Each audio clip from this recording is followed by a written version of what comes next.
What's up, guys? It's Chief here, and welcome back to another FC26 video. Today, we are going to be diving into everything regarding playstyles in FC26, the 5 new playstyles that are being added, the 4 playstyles that are being removed that were in FC25, along with how playstyles and in-game stats are going to interact together in FC26. So let's go ahead and dive into the section of the pitch notes where EA tells us all of the changes for play styles in the upcoming year. We've heard from our players that the play styles available in FC25 were not balanced. So this year, we've acted on that feedback, rebalancing some existing play styles in order to make them more equal with the rest. I think one of the biggest issues in FC25 was how play styles and in-game stats interacted.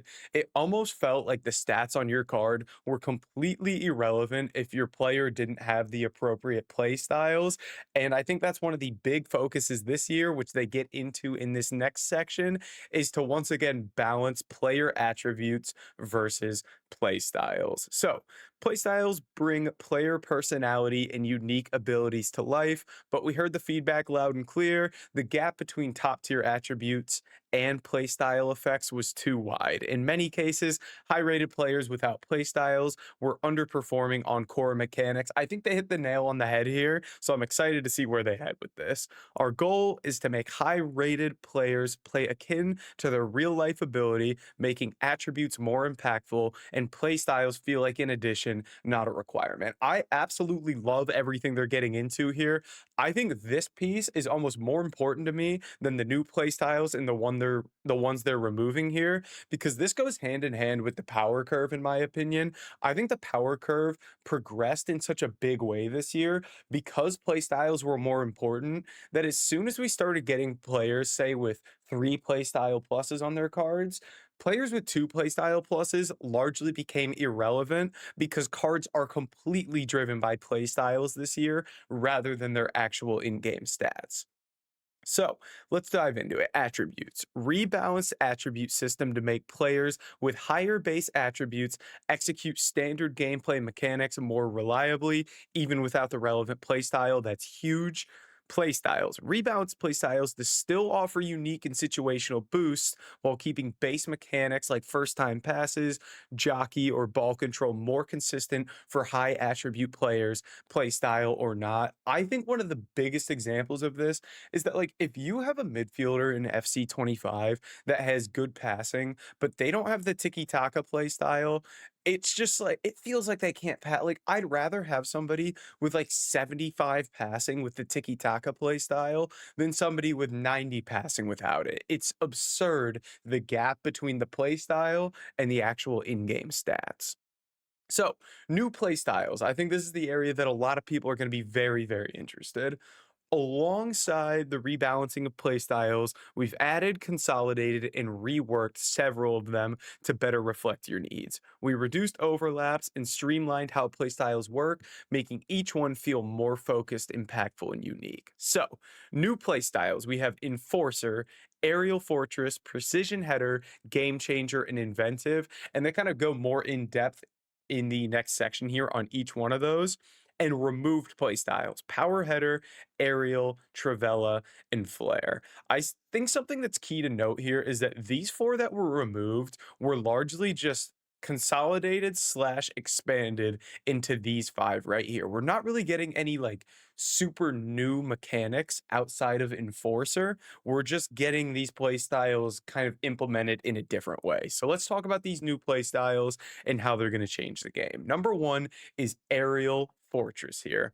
Who has it? A defensive player who dominates aerial battles only in defensive scenarios. This reconfigures the former aerial playstyle to give it a more defensive focus. So again, they've essentially removed aerial plus, which worked for both defenders and attackers, and it's exclusively a defensive playstyle now. So reasons I think this is in. Number 1, it's to reduce OP corner tactics because it seems like it's something they couldn't really figure out. So they're essentially nerfing the ability for attackers to win headers and buffing the ability for defenders to win headers, which is a tough one for me because I think having corner kicks needs to be something that's valuable, but we also can't have these OP tactics that work every single time.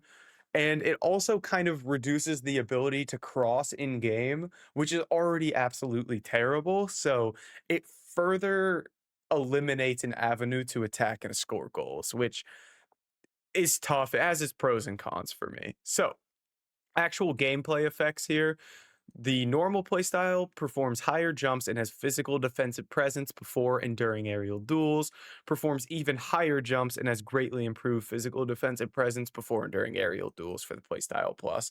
So it's essentially just aerial, but strictly for defensive players. I think you're going to see this on somebody like Gabrielle, basically.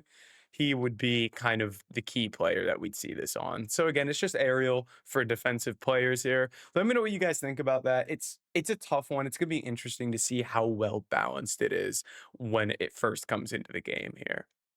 Into our next one here, we have precision header. Who has it? An offensive player who specializes in controlled, accurate headers rather than just raw power towards the goal. Refined from the former power header playstyle with more focus on aerial battles and heading accuracy. So again, this is kind of retooling the power header playstyle, and it's now precision header. Actual effects performs headers with increased accuracy and power, and again, this is essentially just going to be for scoring goals on headers. And instead of just power header, it's going to be precision header. It's going to be more accurate. It's going to have more power as well. I think it's pretty self explanatory here. Next one here is going to be inventive. This is where we kind of see them start to split up those existing play styles, specifically Flare and Travella, kind of get mixed into these next two play styles. So, who has the inventive play style? A player specializing in creative passing, combining and refining the former Flare and Travella play styles. So, they actually say it there. These next two combine those, but they kind of separate it out into both passing and shooting. So, what does this play style do? Fancy and Travella passes are performed with improved accuracy. Fancy and Travella passes are performed with greatly improved accuracy. So, you're going to be able to pull off those flare passes, those outside the boot through balls, and they're going to be much, much better. And the next one you're going to see here is the Gamechanger playstyle. Who has it? A player who is known for extraordinary and unconventional finishes, combining and refining, again, the former Flare and Travella playstyles here. So, Fancy and Travella shots are performed with improved accuracy. Fancy and Travella shots performed with greatly improved accuracy. And something that was mentioned, I think, earlier in these pitch notes in the shooting section is that you actually will not be able to trigger a Travella shot with a player that does not have the game changer play style. So you literally cannot do a Travella shot unless players have this play style, which tells me a few things. Number one, they found it incredibly difficult to nerf Travellas, so they've just made it more exclusive who's able to perform them. So that's a really interesting one for me. And then the last play style that we have here, which is probably the one I'm most excited to see how it works and how overpowered it is in game, is the enforcer play style. So who has it? A physical attacker who takes control through shielding and when initiating contact while dribbling. I want to see Erling Haaland with this play style so bad instead of having acrobatic. I think this could be a huge addition to those big physical strikers. So what does it do? Performs dribble, shoulder challenges, and shielding with increased effectiveness. And they actually have a video of how exactly this would look in game. So this is how it looks on a player with no play style. They can just kind of get nudged off the ball, the attacker in the red. Whereas if they have the play style, the attacker in the red can kind of shield the person off the ball and dribble and control it, which this is something that's really big for me because with the changes they've brought in this year, kind of having more agile players, more responsiveness, and having left stick dribbling be super, super good. There needs to be an avenue to use these big physical strikers. And I think this play style is one that could be that because it'll help you hold the ball up, control it while you have defenders on you. So making sure this is good in game, I think is a big one. And then lastly, they go into the Relentless playstyle with new fatigue changes. So, if you don't know about the new fatigue changes, quick breakdown on it is that AI controlled players will suffer from fatigue and they'll get tired as the match goes on.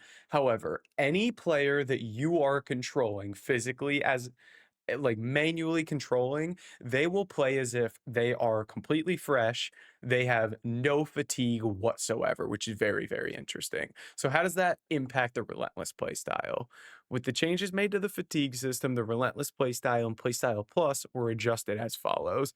Relentless and Relentless Plus will now also contribute to increasing the speed of short term stamina regeneration. So essentially, what this is doing is it's buffing that play style because fatigue isn't as big of an effect because the player that you're controlling never feels that impact. So they're essentially just boosting some of the stuff that Relentless can do because fatigue isn't as big of a deal. So I think that's a really big one there. And that kind of wraps up all the playstyle stuff here. Let me know what you guys think about this. I'm most excited for this Enforcer playstyle, see how it plays out. Let me know which one you're most interested in the comments down below, and I'll catch you guys in the next video.